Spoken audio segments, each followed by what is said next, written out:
ধর্মনিরপেক্ষ গণতান্ত্রিক কাঠামো থেকে বেরিয়ে যেন ধীরে ধীরে হিন্দুত্ববাদী রাষ্ট্রে পরিণত হতে যাচ্ছে ভারত, যার ফলে কোণঠাসা হয়ে পড়ছেন মুসলিম খ্রিস্টান সহ অন্যান্য ধর্মের লোকেরা। পরিসংখ্যান অনুযায়ী দেশটিতে প্রায় ৭৮% হিন্দুর বিপরীতে বাকি ২২%ই অন্যান্য ধর্মাবলম্বী। এর মধ্যে শুধু মুসলমানই রয়েছেন ১৫%-এর বেশি, সংখ্যায় যা প্রায় ২৫ থেকে ২৭ কোটি। তবে অভিযোগ উঠছে বিপুল সংখ্যক এই জনগোষ্ঠীর একটি অংশ ক্রমাগত ধর্মীয় অধিকার ও স্বাধীনতা নিয়ে উদ্বেগের মুখে পড়ছেন। বাবরি মসজিদ ধ্বংস করে রাম মন্দির নির্মাণের পর ধারণা করা হয়েছিল এই দীর্ঘমেয়াদী সংঘাতের অবসান ঘটবে, কিন্তু সাম্প্রতিক রাজনৈতিক ও আইনি বাস্তবতা বলছে ভিন্ন কথা। বাবরি, জ্ঞানপাপী, মথুরার পর এবার কামালনাওয়ালা মসজিদকেও হিন্দু মন্দির ঘোষণা করল দেশটির আদালত। এর মধ্য দিয়ে কয়েক শতাব্দীর প্রাচীন এই মসজিদে নামাজ আদায়ের অধিকার হারালো মুসলিমরা। এর মাধ্যমে স্পষ্ট ইঙ্গিত দিচ্ছে যে ভারতের শতাব্দী প্রাচীন ঐতিহাসিক মসজিদগুলো এখন চরম অনিরাপদ হয়ে উঠছে।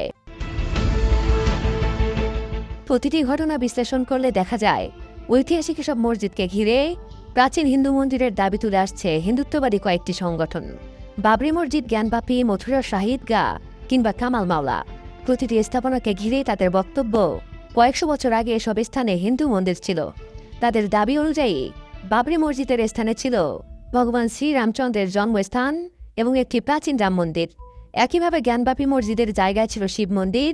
মথুরার শাহী ঈদগাহ জামে মসজিদের স্থানকে দাবি করা হয় ভগবান শ্রীকৃষ্ণের জন্মস্থান হিসেবে, আর কামালমালা মসজিদের স্থানকে দাবি করা হয় দেবী সরস্বতীর মন্দির হিসেবে।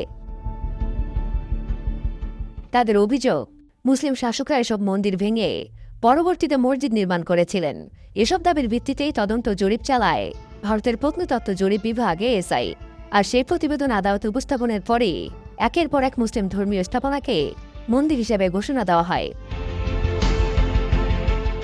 বিশ্লেষকদের মতে স্বাধীনতার আগের ধর্মীয় চরিত্র খোঁজা এবং প্রত্নতাত্ত্বিক জরিপের এক নতুন আইনি ফর্মুলা ব্যবহার করে একের পর এক চালু মসজিদকে লক্ষ্যবস্তু করা হচ্ছে, যা দেশটির কোটি কোটি মুসলিমকে ধর্মীয় ও সামাজিকভাবে চূড়ান্ত কোণঠাসা করে ফেলছে। সর্বশেষ ধাক্কাটি এসেছে মধ্যপ্রদেশের ধার জেলার ঐতিহাসিক কামালমালা মসজিদকে কেন্দ্র করে।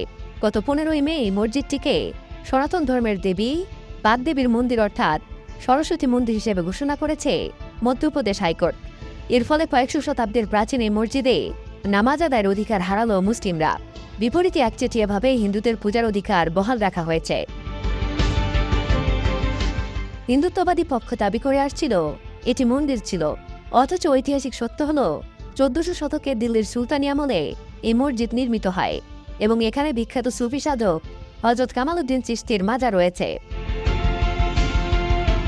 2003 সাল থেকে ভারতের প্রত্নতত্ত্ব জরিপ বিভাগ এখানে প্রতি মঙ্গলবার হিন্দুদের পূজা এবং প্রতি শুক্রবার সহ অন্যান্য দিন মুসলমানদের নামাজের একটি প্রশাসনিক ভারসাম্য বজায় রেখেছিল।